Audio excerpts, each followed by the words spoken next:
तो वहीं जहां एक और अंबेडकर अडानी समेत कई मुद्दों को लेकर विपक्ष सरकार पर हमलावर है, तो वहीं दूसरी ओर बीजेपी की ओर से भी विपक्ष पर पलटवार करते हुए जमकर निशाना साधा जा रहा है। ऐसे में पक्ष और विपक्ष आमने सामने हैं।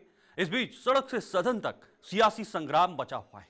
विरोध के चलते सदन की कार्रवाई भी लगातार। ऐसे में हमारे सहयोगी उज्जवल कुमार ने कई अहम मुद्दों को लेकर कांग्रेस सांसद सुखदेव सिंह भगत से खास बातचीत की है। आइए उनका क्या कहना है सुनाते हैं।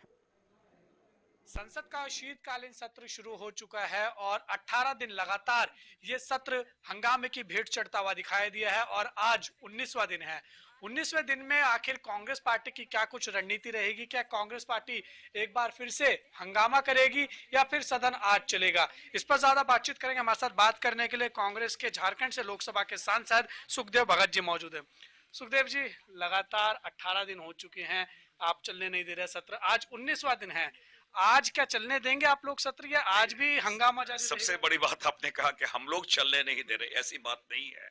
सत्ता पक्ष ने बहुत ही सुनियोजित तरीके से वो शब्दों का चयन ऐसे करें जैसे आपको इंस्टिगेट करें, और उसके माध्यम से वो स्वयं, क्योंकि उनकी खुद की तैयारी नहीं है, उनकी खुद की मंशा नहीं है, वो खुद इतने प्रिपेयर्ड नहीं हो पाए कि जनता के सवालों का जवाब दे पाए। आपने देखा कि मोदी जी संविधान के लिए आए और एक दिन आधे घंटे के लिए आए, तो वो स्वयं, जिसे कहा जाए कि वो स्वयं चाहते हैं कि ये सदन ना चले। रही बात, आपने देखा होगा कि जिस प्रकार पहले भी जिस प्रकार उनके सांसदों ने राहुल जी पे एलओपी है, उन पे जिस प्रकार उन्होंने प्रहार किया, और एक राजनीतिक जिसे कहा जाए स्तर का उन्होंने क्रॉस किया, बहुत निम्न स्तरीय उन्होंने बातें की है।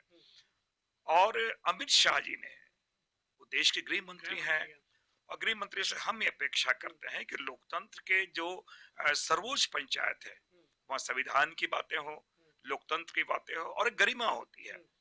लेकिन उन्होंने शब्दों का क्या प्रयोग किया, अंबेडकर अंबेडकर अंबेडकर, ये फैशन हो गया है, इतना नाम लेता तो आपको स्वर्ग मिल जाता।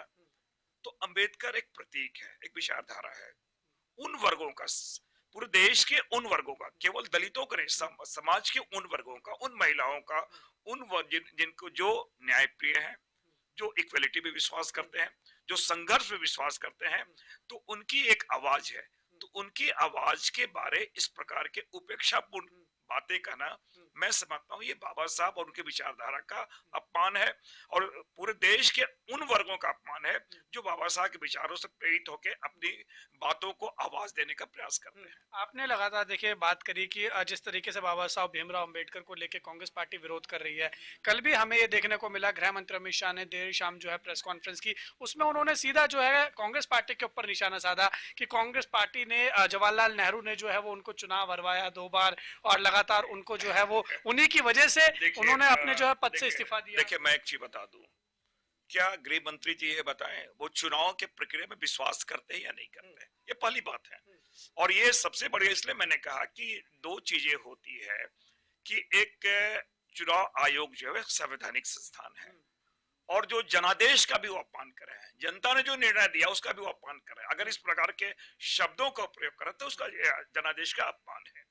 और एक बात मैं बता दूं कि एक बुक आई है भी गोपाल जी की, जिन्होंने अम्बेडकर जी की पूरी जीवनी, उनकी बायोग्राफी जो आई है, उसमें उन्होंने बहुत स्पष्ट कहा कि डांगे जी और सावरकर, उनके उनको हराने में उनकी भूमिका रही है, क्योंकि कश्मीर वाले इशू पे वो खुश नहीं थे, इसलिए उनको हराया गया है।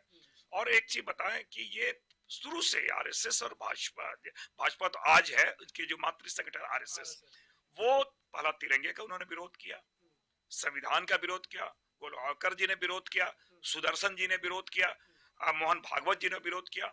और एक बात बताएं, जो वो पूछ रहे संविधान के बारे, एक हमारे सभी जो तिरंगा जो है वो भी हमारे संविधान का प्रतीक है। तो तिरंगा अपने मुख्यालय में 50 सालों तक उन्होंने फहराया नहीं। तो आप सोच सकते हैं कि ये जो स्वयं संविधान को नहीं मानते, वो संविधान के बारे हमें आके ज्ञान दे रहे हैं। तो ये मैं कह सकता हूँ कि जो बातें दिल में थी वो जुबान पे उनका अमित शाह जी की आ गई, और वो आज भी बोलो ने बहुत आश्चर्य होता है। एक बात मैं जरूर कहना चाहूंगा, यूपी की बात, महिला मोर्चा के, इनके भारतीय जनता पार्टी के जो नेत्री, उन्होंने क्या कहा? उन्होंने कहा कि यार जो कल तो मेरे जूते उठाते थे, जो सारे करते तो हमारे बगल में करें, संविधान के बात ले लेके। तो इनकी तो ये प्रवृत्ति रही है ना। और एक बात और मैं कहना चाहूंगा, मोदी जी के आर्थिक सलाहकार के परिषद के जो और देवराय जी हैं, उन्होंने क्या कहा? उन्होंने कहा कि संविधान अप्रासंगिक निर्णय बदल देना चाहिए, उसमें लोकतंत्र के महत्ता नहीं है, ये धार्मिकता के महत्ता नहीं है, समता का नहीं है। तो क्या ये वक्त के साथ लोकतंत्र बदल जाएगा, वक्त के साथ न्याय बदल जाएगा, लक्ष्य साथ धर्मनिरपेक्ष बदल जाएगा? तो ये उनकी प्रवृत्ति रही है लगातार। तो इसलिए मैंने कहा कि ये स्वयं ये चाहते हैं, और ये बात तो जरूर मैं कहना चाहूंगा कि ये अंदर जो बातें थी, जो घृणा का भाव था, वो वहां उनका प्रकट हो गया है। लेकिन सुखदेव जी ऐसे कैसे चलेगा? देखिए 18 दिन बीत चुके हैं, आज 19वां दिन है। लगातार कभी विपक्ष जो है वो अडानी का मुद्दा लेके जाता है, कभी जो है वो सॉरेस का मुद्दा वो उठा लेते हैं, और उसके बाद अब आपने जो है अंबेडकर का मुद्दा उठा लिया है। तो आखिर सदन चलेगा कब? आज आप लोग आज भी चलने देंगे? आज भी आप लोग क्या रणनीति? देखिए, हम ये आज भी बोले कि ये हमारे लिए मुद्दा नहीं है, ये देश की जनता की चीजें हैं। अडानी का मुद्दा इसलिए कि एक मैंने कहा कि कहावत बहुत पुरानी कहावत है कि पीठ पे लात मारो, पेट पे ना करो। अडानी, हम लोग किसी भी कोई व्यापारिक घराने के विरोध में नहीं है, लेकिन मोनोपोली के विरोध है। और अडानी के कारण अगर पूरी आर्थिक व्यवस्था, आर्थिक नीतियों का परिवर्तन कर रहे हैं और सारी चीजें एक व्यक्ति पे आप दे रहे हैं, क्योंकि भारत देश में ये मिक्स्ड इकोनॉमी है, यहाँ पीएसयू को भी आप अडानी को देना चाह रहे हैं, रेल को अडानी को देना चाह रहे हैं, बंदरगाह को अडानी को देना चाह रहे हैं। तो ये सारी चीजें अगर इस प्रकार की चीजें आएंगी, और जिनको जिनको चीजों को जांच करना चाहिए, सेबी भी उनके पक्ष में ऐसा है, और इनका संरक्षण कौन दे रहे हैं? संरक्षण मोदी जी दे रहे हैं, पीएम दे रहे हैं। इसके कारण वैश्विक छवि हमारी खराब हो रही है। आप तो और क्या आपका ये स्टॉक एक्सचेंज को प्रभावित कर रहे हैं। तो ये सारी चीजें अगर राहुल जी ने उठाया तो गलत कहाँ पे? लेकिन मेरे को समझ नहीं आ रहा है सर, फिर सदन चल क्यों नहीं रहा है? सदन क्यों नहीं चल रहा? देखिए, हम लोग भी सारे लोग दुखी हैं, हम लोग चर्चा करते हैं, क्योंकि सदन में 1 मिनट में 2.5 लाख के खर्च है, ये जनता का पैसा है, जनता का टैक्स का पैसा है।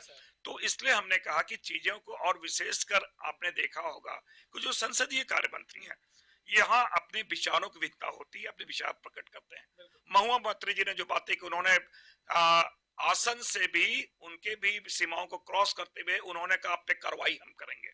तो इस प्रकार की धमकी, इस प्रकार की प्रताड़ना देके वो हमेशा सदन को बाधित कर रहे हैं। उनकी जिम्मेवारी ज्यादा होती है, निश्चित रूप से सदन सबका है, लेकिन एक हम ये अपेक्षा करते हैं कि अध्यक्ष महोदय आसन से और संसदीय कार्य मंत्री से एक परिचर्चा हो और सदन सही हो, लेकिन उनके द्वारा हमेशा ये कि हमें बहुमत मिला है, हम जैसा चाहे वैसा डिक्टेट करें।